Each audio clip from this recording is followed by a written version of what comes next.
നിങ്ങൾ പറയുന്ന LDF-ഉം BJP-യും തമ്മിലുള്ള ഒരു അണ്ടർസ്റ്റാൻഡിംഗ് ഉണ്ടെങ്കിൽ ഇപ്പോൾ പറയുന്ന എക്സിറ്റ് പോൾ ഫലങ്ങളുണ്ടല്ലോ, അതിനേക്കാൾ കുറഞ്ഞ മാർജിനിലേക്ക് UDF പോകും എന്നല്ലേ പറയേണ്ടി വരിക?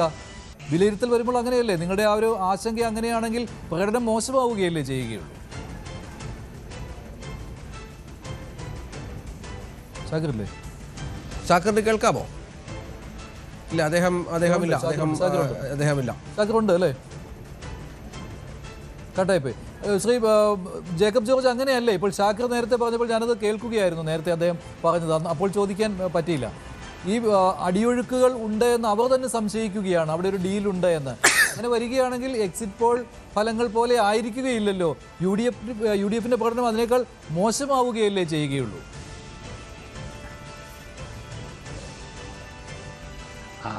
അങ്ങനെയാണ് വരേണ്ടത്. തിയററ്റിക്കലി അങ്ങനെയാണ് വരേണ്ടത്. നമ്മളൊക്കെ പറഞ്ഞ കണക്കനുസരിച്ച് BJP-യുടെ ഒരു ചെറിയ ശതമാനം വോട്ട് ഷിഫ്റ്റ് ചെയ്തിട്ടുണ്ടെങ്കിൽ, ഇടതുപക്ഷത്തിന് അനുകൂലമായിട്ട് മാറിയിട്ടുണ്ടെങ്കിൽ ഇതല്ല വരേണ്ടത്. അപ്പോഴങ്ങനെ ഒരു സംഭവം നടന്നിട്ടുണ്ട് എന്നെനിക്ക് തോന്നുന്നില്ല. പക്ഷെ ഒരു കാര്യമുണ്ട്, 42 സീറ്റിൽ നിന്ന് ഒരു 72-75 സീറ്റിലേക്ക് UDF ഉയരണമെങ്കിൽ കേരളത്തിലെ വോട്ടർമാരുടെ ഇടയ്ക്ക് നമ്മൾ കാണാത്ത ഒരു വേവ് ഉണ്ടായിരുന്നു. 32-35 സീറ്റ് അധികം നേടിയെങ്കിൽ മാത്രമേ. ഇപ്പോൾ ഉദാഹരണത്തിന് തൃശ്ശൂർ ഒറ്റ സീറ്റാണ് UDF-ന് കിട്ടിയത്. അതേപോലെ പല ജില്ലകളിലും തിരിച്ചു നോക്കുകയാണെങ്കിൽ കണ്ണൂർ, കോഴിക്കോട്, കാസർഗോഡ്, കോഴിക്കോട് UDF-ന് എന്താ ഉണ്ടായിരുന്നത്? അല്ല, അവിടെ വടക്കൻ കേരളത്തിൽ ഈ നമ്മുടെ സർവേ വലിയ മേധാവിത്വം പറയുന്നുണ്ട്. UDF-ന് മേധാവിത്വം ഉണ്ടാകുന്ന പ്രധാനപ്പെട്ട മേഖല വടക്കൻ കേരളമാണ്. അത് ജേക്കബ് ജോസ് പറയുന്നത് കഴിഞ്ഞ തവണത്തേക്കാൾ വലിയ രീതിയിൽ സീറ്റ് വർധന UDF-ന് ഉണ്ടാകണം. അങ്ങനെ വരുമ്പോൾ അതൊരു തരംഗമായിരിക്കും എന്നുള്ളതാണ് അല്ലേ? ഉണ്ടായിട്ടുണ്ട്. അത് അങ്ങനെ വരുമ്പോൾ UDF-ന് നമ്മൾ കാണാത്ത, അവർ പോലും കാണാത്ത ഒരു തരംഗം ഉണ്ടായിട്ടുണ്ട്. BD സതീശന് ഈ 100 സീറ്റ് എന്നൊക്കെ പറയുമ്പോൾ ഒരു പക്ഷേ ഈ ഒരു വ്യത്യാസം അദ്ദേഹം നേരിട്ട് കണ്ടിട്ടുണ്ടാവാം. പത്തനംതിട്ട ഉദാഹരണത്തിന് പത്തനംതിട്ട ജില്ലയിൽ കഴിഞ്ഞ തെരഞ്ഞെടുപ്പിലും അതിന് മുൻ തെരഞ്ഞെടുപ്പിലും 5 സീറ്റാണ് കിട്ടിയിരുന്നത്. ഇപ്പോൾ ഈ സർവേയിലൊക്കെ 1 സീറ്റൊക്കെ വ്യത്യാസമേ പറയുന്നുള്ളൂ.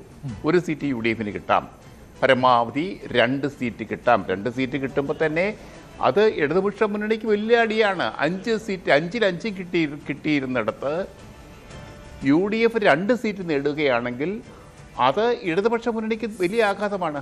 അവിടെ ഒരു മന്ത്രി മത്സരിക്കുന്നുണ്ട്, ആറന്മുള മണ്ഡലത്തിൽ വീണ ജോർജ്, ആരോഗ്യമന്ത്രി മത്സരിക്കുന്ന ഒരു ജില്ലയാണ്. അതുപോലെ പല ജില്ലകളിലും മന്ത്രിമാർ മത്സരിക്കുന്നുണ്ട്. അതൊക്കെ കോൺഗ്രസ് ഇതുപോലെ സീറ്റുകൾ നേടുകയാണെങ്കിൽ 30-ൽ-അധികം സീറ്റുകൾ തിരിച്ചു പിടിക്കാൻ UDF-ന് കഴിഞ്ഞാൽ അത് UDF-നെ സംബന്ധിച്ചൊരു നേട്ടമാണ് എന്ന് തന്നെ പറയും. അത് മാത്രമല്ല, ആ ഒരു നേട്ടമുണ്ടാക്കുന്ന MLA-മാർ തോക്കും, മന്ത്രിമാർ വരെ തോൽക്കുവാനുള്ള സാഹചര്യം അവിടെ നിൽക്കുകയുമാണ്. താങ്കൾ നേരത്തെ അത് ശ്രദ്ധിച്ചു കാണില്ല, താങ്കൾ അന്നേരം ലൈവിൽ ഇല്ലായിരുന്നു. ഇപ്പോൾ മേഖല അനുസരിച്ച് നോക്കുകയാണെങ്കിൽ വടക്കൻ കേരളത്തിൽ UDF-ന് 45.1% വോട്ടുകളും LDF-ന് 39.1%. അതായത് 6% വോട്ടുകൾ UDF-ന് കൂടുതൽ കിട്ടുമെന്നുള്ളതാണ്. അതായത് കാസർഗോഡ് മുതൽ മലപ്പുറം വരെയുള്ള ജില്ലകളാണ്, 5 ജില്ലകളാണ്. പക്ഷേ മധ്യ കേരളത്തിൽ ടൈ ആണ്, 41.5, 40.5. 1% UDF-ന് കൂടും. ക്രിസ്ത്യൻ കൺസോളിഡേഷൻ ഉണ്ട് മധ്യ കേരളത്തിൽ. എന്നിട്ടും തെക്കൻ കേരളത്തിൽ ടൈറ്റസ്റ്റ് ആണ്. അതായത് ഏറ്റവും ടൈറ്റ് മത്സരം തെക്കൻ കേരളത്തിൽ 39.8 UDF-ന്, 39.3 LDF-ന്. അവിടെ BJP-ക്ക് 17%, തെക്കൻ കേരളത്തിലെ 4 ജില്ലകൾ.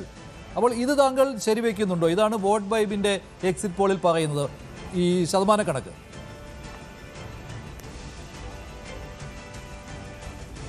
അല്ല, ഇതുപോലെ ഒരു ശതമാനക്കണക്ക് വന്നെങ്കിൽ മാത്രമേ ഈ റിസൾട്ട് ഇതുപോലെ വരികയുള്ളൂ. കാരണം തെക്കൻ കേരളത്തിലെ അത് കഴിഞ്ഞ തെരഞ്ഞെടുപ്പിലൊക്കെ ഇടതുപക്ഷ മുന്നണി തൂത്തുവാരിയിടത്ത് ഒരു കട്ടയ്ക്ക് നിന്നെങ്കിൽ മാത്രമേ അത് മേക്കപ്പ് ചെയ്യാൻ പറ്റൂ.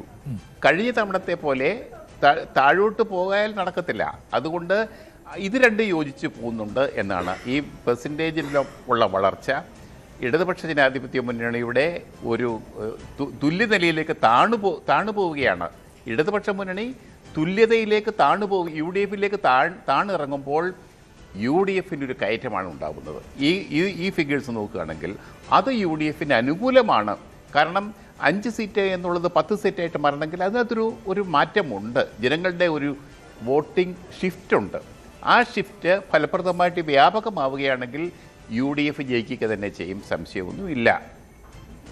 MS വേണുഗോപാൽ, ഇവിടെ BJPയുടെ വോട്ട് ഷെയർ അത്ര കണ്ട് കൂടുന്നില്ലല്ലോ അല്ലേ? 14.3% പോലും എത്തുന്നില്ല. അപ്പോൾ സീറ്റിലേക്ക് കൺവെർട്ട് ചെയ്യുവാനും ബുദ്ധിമുട്ടുണ്ടാവുകയില്ലേ ഇത്?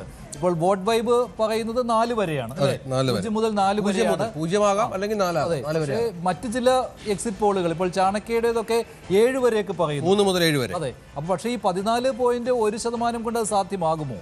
പക്ഷേ അവർക്ക് സീറ്റുകളുണ്ട് അല്ലേ? അത് ആവറേജ് പറയുന്നതാണ്. പക്ഷേ തെക്കൻ കേരളത്തിൽ 17% പിന്നെ BJPക്ക് ഉണ്ടെന്ന് അല്ലെങ്കിൽ NDAക്ക് ഉണ്ടെന്ന് നിങ്ങൾ തന്നെ സമ്മതിച്ചു. അത് വരുന്നിടത്ത് അവർക്ക് സീറ്റുകൾ നേടാനോ 2ാം സ്ഥാനത്ത് എത്താനുള്ള സാധ്യത കൂടുതലാണ്. അപ്പോൾ തെക്കൻ കേരളത്തിലാണ് UDFന്റെ BJPയുടെ ഏറ്റവും വലിയ സ്ട്രെങ്ത് വരുന്നത്. അവിടെയായിരിക്കും അവർ ഏറ്റവും കൂടുതൽ സീറ്റുകളും നേടുന്നത്. അതേസമയം ഈ മധ്യ കേരളത്തിലും വടക്കും BJPയുമായിട്ട് ഒരു അന്തർധാര ഉണ്ടായിട്ടുണ്ടെന്ന് ഞാൻ വിശ്വസിക്കുന്നില്ല. അന്തർധാര ഉണ്ടായിട്ടുണ്ടായിരുന്നെങ്കിൽ ക്രിസ്ത്യൻ സമുദായത്തിന്റെ വേണുഗോപാൽ, ക്രിസ്ത്യൻ സമുദായത്തിന്റെ വോട്ടുകളിൽ 7.5% മാത്രമാണ് BJPക്ക് അനുകൂലമായി പോൾ ചെയ്തിട്ടുള്ളത്. അപ്പോൾ അവർ പ്രതീക്ഷിക്കുന്ന പാലായിലും പൂഞ്ഞാറിലും കാര്യങ്ങൾ കഷ്ടമാണ്. അല്ല, അതിനകത്ത് ഈ ബംഗാൾ എന്നുള്ളത് എനിക്ക് തോന്നുന്നു കൂടുതലായിരിക്കും. കഴിഞ്ഞ തവണത്തേക്കാൾ അല്പം വ്യത്യാസം, പക്ഷെ അവർ പ്രതീക്ഷിച്ച മുന്നേറ്റം അതുണ്ടാകുന്നില്ല. അല്ല, അതിന് പ്രധാന കാരണം ബംഗാളിൽ SIR എന്ന് പറഞ്ഞ പോലെയാണ് കേരളത്തിൽ ന്യൂനപക്ഷങ്ങളിൽ പ്രത്യേകിച്ച് പിന്നെ ക്രിസ്ത്യാനികളിൽ ഈ FCRAയിൽ വന്നിരിക്കുന്ന ആ അവസാന നിമിഷം വന്നിരിക്കുന്ന ആ ഒരു പ്രഖ്യാപനത്തിൽ ചില മാറ്റങ്ങൾ വന്നിട്ടുണ്ട്. അതെന്നോട് ഈ 2020യുടെ പല കാൻഡിഡേറ്റ്സും അവരുടെ ആൾക്കാരും തന്നെ പറയുണ്ടായി. FCRA അവസാന നിമിഷം കൊണ്ടുവന്നിട്ടത് ഞങ്ങൾക്ക് വല്ലാത്തൊരു വൈതരണിയായി. അത് മധ്യ കേരളത്തിലെ പല NDA സ്ഥാനാർത്ഥികളും അത്തരത്തിൽ അത് വിശ്വസിക്കുന്നും ഉണ്ട്.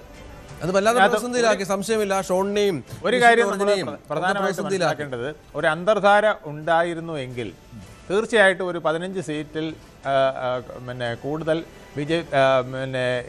LDFന് ഇത്തവണ വരികയും പെർസെൻറ്റേജ് മാറുകയും LDFന് വീണ്ടും ഭരണത്തിൽ വരാൻ സാധിക്കുകയും ചെയ്യുമായിരുന്നു. പക്ഷേ അത്തരത്തിലൊരു അന്തർധാര ഡയറക്റ്റായിട്ട് ഉണ്ടായിട്ടില്ല. അത് കാരണം പിണറായി വിജയന് കിട്ടിയിരിക്കുന്ന അദ്ദേഹത്തിൻ്റെ പാർട്ടിയിൽ നിന്നുള്ള ഫീഡ്ബാക്കും അതുപോലെ തന്നെ ഇൻ്റലിജൻസ് നിന്നുള്ള ഫീഡ്ബാക്കും കംഫർട്ടബിൾ ആയിട്ടുള്ളൊരു മെജോറിറ്റിക്ക് സാധ്യത ഉണ്ട് എന്നായിരുന്നു അവസാന നിമിഷം വരെ. അതുകൊണ്ട് അദ്ദേഹം അത്തരൊരു കാര്യത്തിന് ശ്രമിച്ചിട്ടില്ല. കാരണം അത് ന്യൂനപക്ഷ വോട്ടുകളിൽ ചിലപ്പോൾ പ്രശ്നങ്ങൾ ഉണ്ടാക്കുമോ എന്നുള്ളതുകൊണ്ട് അത്തരത്തിലൊരു നീക്കത്തിന് ശ്രമിച്ചിട്ടില്ല എന്നുള്ളതാണ് വ്യക്തമാകുന്നത്.